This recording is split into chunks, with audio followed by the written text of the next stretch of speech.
Hola, ¿qué tal? Mi nombre es José Antonio González Gallegos. Soy del grupo IMC 801. Vamos a ver control de motores. Empezaremos con motores de corriente directa.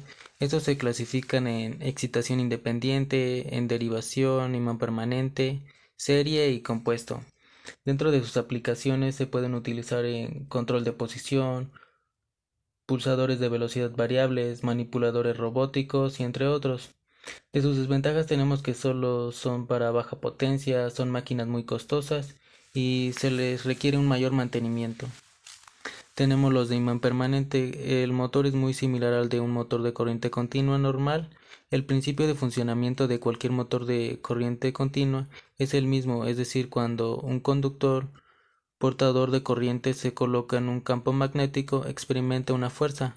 Un motor de corriente directa de imán permanente también funciona sobre ese mismo principio. Tenemos los de excitación en serie. Sabemos de que cuando está excitado en serie tiene una velocidad bastante alta en un principio, por lo cual es recomendable tener peso en todo momento para que este motor no se dañe. A este motor, de sus principales características es de que empieza con una alta velocidad, pero a medida que se le aumenta el par, su velocidad va disminuyendo. Por eso mismo es recomendable eso. Tenemos su circuito. Después motor en excitación en derivación o shunt. El motor con excitación en derivación o shunt, la bobina es excitación se conecta en paralelo con el inducido y el devanado de los polos de conmutación se conecta en serie con el inducido. Este tipo de motores la velocidad se mantiene prácticamente constante para cualquier carga. Como habíamos dicho anteriormente, en este tiene una cierta velocidad y se le agrega un par trabajo, pero su velocidad casi va a seguir siendo la misma. Tenemos su circuito. Después tenemos motor de corriente directa en excitación compuesto. Este motor prácticamente lo que está haciendo es juntar los anteriores, que es el shunt y el serie, tratando de hacer uno nuevo y un poco mejor, aunque solo obtiene la mitad de ambos. Tenemos su circuito. Características de par velocidad. Se denomina característica par velocidad de un motor a la representación gráfica de la velocidad del motor frente al par que desarrolla dicho motor. La gráfica que habíamos visto de los temas anteriormente, que es el serie, el compuesto y el shunt. Como pueden ver, aquí es lo que se les estaba diciendo. A medida que en el serie se le aumenta el par, empieza con una alta velocidad, pero a medida que se le aumenta el par, su velocidad va decayendo. Y a diferencia del shunt, que tiene una cierta velocidad y un cierto par, y a medida que se le aumenta el par casi se mantiene constante, tiene una ligera caída. Y el compuesto es el que habíamos dicho que tiene ambos, que tiene el shunt y el serie, y este se mantiene aquí y va cayendo un poco, aunque menos que el serie. Después tenemos los motores de corriente alterna. Se denomina corriente alterna a la corriente eléctrica que interviene la polaridad dos veces cada ciclo. Un ciclo es la inversión completa de positivo a negativo y viceversa. La corriente alterna se representa con una onda senoidal. Tenemos después las partes básicas de un motor de corriente alterna, que es la carcasa. Esta caja envuelve las partes eléctricas del motor, es la parte externa. Después tenemos el estator. Consta de un apilado de chapas magnéticas y sobre ellas está enrollado el bobinado estatórico, que es la parte fija y unida a la carcasa. Después tenemos el rotor. El rotor es el elemento de transferencia mecánica, ya que de él depende la conservación de energía eléctrica y mecánica. Consta de un apilado de chapas magnéticas y sobre ella el enrollado del bobinado rotórico, que constituye la parte móvil del rotor del motor y resulta ser la salida de este eje de este motor. Después tenemos la clasificación de motores de corriente alterna. Los motores de corriente alterna se clasifican por su velocidad de giro, por el tipo de rotor y por el número de fases de alimentación. Por su velocidad de giro.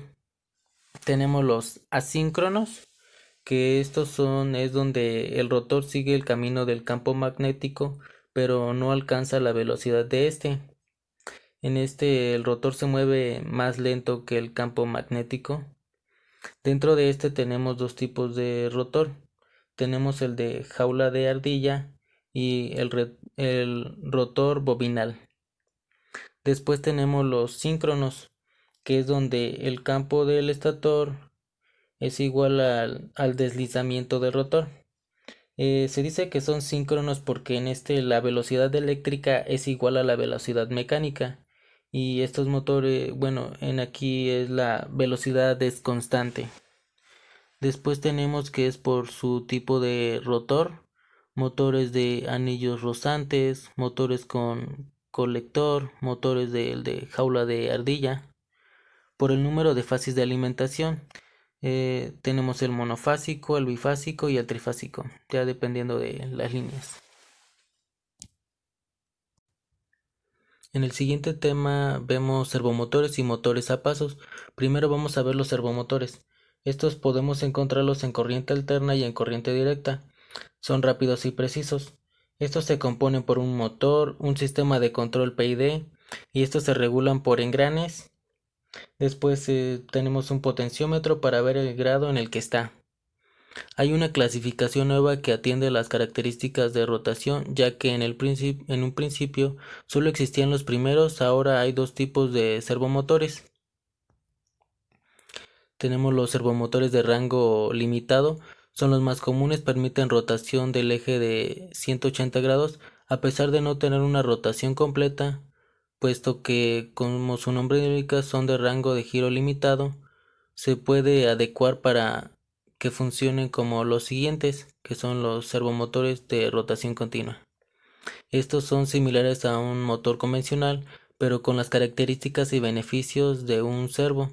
Son capaces de girar 360 grados, dan por lo tanto una rotación completa. Es posible controlar tanto su posición como su velocidad de giro en un momento determinado. Estos servomotores funcionan de esta manera, ya que desacoplan el potenciómetro del eje del motor, por lo cual no van a saber en qué posición están.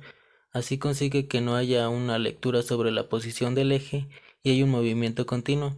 El servomotor no se puede detener al no saber en qué posición debe hacerlo, porque la lectura no es posible. Después tenemos según su uso. Hay otra jerarquía que divide los tipos de servomotores en cuatro. Vuelve a dividirse según su uso y también por su sistema máximo de piezas electromecánicas y electrónicas que los componen. El número uno se llama servomotores de corriente continua. Son los más comunes y asequibles, por ello los más utilizados en todos los campos. Su funcionamiento deriva de utilizar un motor de corriente continua de pequeño tamaño. Este servomotor se controla por modulación por ancho de pulso, que es el PWM. El número 2, que se llama servomotores de corriente alterna. La pieza central de este motor en corriente alterna se les puede utilizar con corrientes más potentes y que su utilidad cambie por lo de mover grandes fuerzas. El número 3, que se llama servomotores de imanes permanentes. Se utilizan para grandes torques o fuerzas y para altas velocidades. Son los más usados en la industria. Están basados en los motores síncronos. Como número 4 tenemos motor paso a paso, especialmente indicado para el campo de la robótica. El motor eléctrico que lo compone tiene una discrepancia con respecto al resto. No gira, sino que avanza un paso. De ahí su nombre, se mueve por un número de grados y no haciendo rotaciones completas. Cada determinado número de grados es un paso y se mueve por un pulsos de corriente que se le aplican. Para que esto nos quede un poco más claro, encontré un motor, bueno, un servomotor. Como aquí se puede ver, lo voy a controlar con este programa de LabVIEW. Y como pueden ver, aquí lo podemos controlar los grados. Ahí se puede ver cómo se está moviendo. Podemos ver las partes que lo componen, como habíamos dicho anteriormente, que son los engranes. Por acá abajo se ve el sistema de control. Tenemos el motor. Aquí se puede ver el motor. Y esto sería, para que quede un poco más claro, de un servomotor este es de 180 grados. Aunque si editamos acá lo podemos hacer de 360 según lo que acabamos de ver en el tema. En el siguiente tema tenemos tipos de motores a pasos.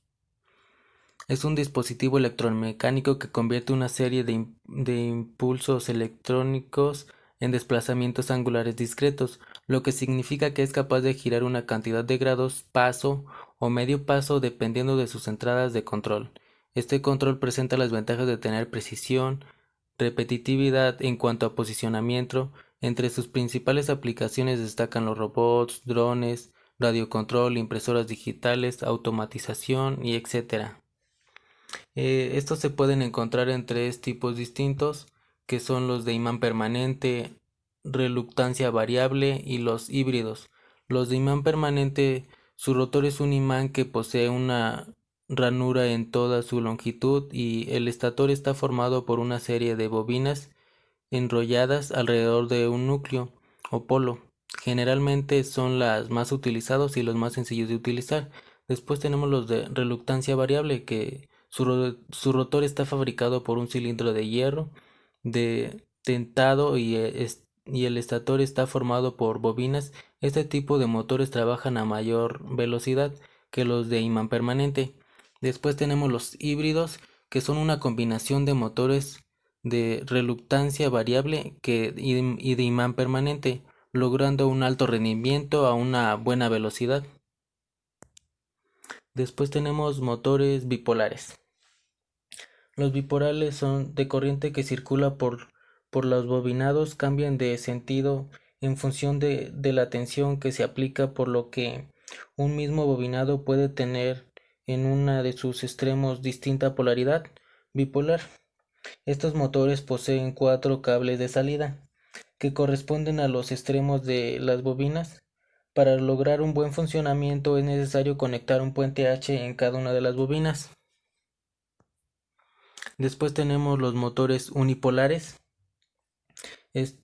La corriente que circula en los distintos bobinados siempre circula en el mismo sentido. Estos motores poseen 5 o 6 cables de salida. Parte de los 4 cables corresponden a cada uno de los extremos de las dos bobinas, mientras que los otros dos corresponden al punto medio de cada una de las bobinas, y este puede salir en uno o en dos, dependiendo de cómo estén conectadas internamente. Y eso sería todo. Gracias por su atención.